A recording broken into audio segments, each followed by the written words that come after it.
6 ماہ کی تکلیف سے بندش کے بعد اتوار کی شام سے پہلی مرتبہ غزہ کی پٹی میں انسانی امداد، ایندھن اور گیس کے ٹرکوں کو داخلے کی اجازت مل گئی ہے، جس کے نتیجے میں ابتدائی طور پر امدادی سامان کے 400 ٹرک غزہ کی پٹی میں داخل ہونا شروع ہو گئے ہیں۔ توقع ہے کہ مصر کے ساتھ رفح سرحدی گزرگاہ بھی منگل کے روز سے جزوی طور پر کھول دی جائے گی۔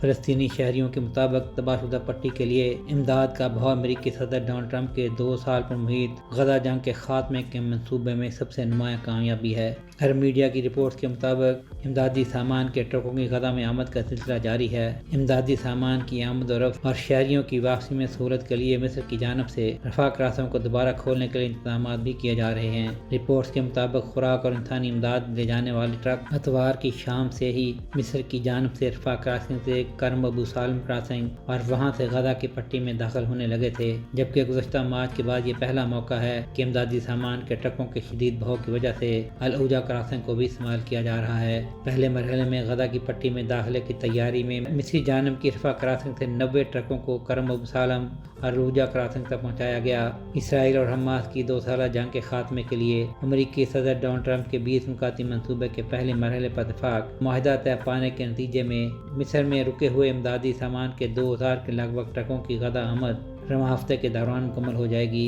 اس سے قبل جمعرات کو جنگ بندی کے نفاذ کے موقع پر اقوام متحدہ کے دفتر برائے رابطہ برائے انسانی امور نے شمالی غزہ کی صورتحال کو تباہ کن قرار دیا۔ غزہ کی پٹی میں قحط کا اعلان 2 ماہ قبل کر دیا گیا تھا۔ یہ علاقہ تقریباً 1 ماہ سے خوراک کی دستیابی سے تقریباً محروم ہے۔ یاد رہے کہ اس 2 سالہ جنگ میں تقریباً 68,000 فلسطینی شہید اور 2.25 لاکھ کے قریب زخمی ہوئے ہیں، جبکہ غزہ کی پٹی کا بنیادی ڈھانچہ مکمل طور پر تباہ ہو چکا ہے۔ سہیل شہریار، پاک ترک نیوز۔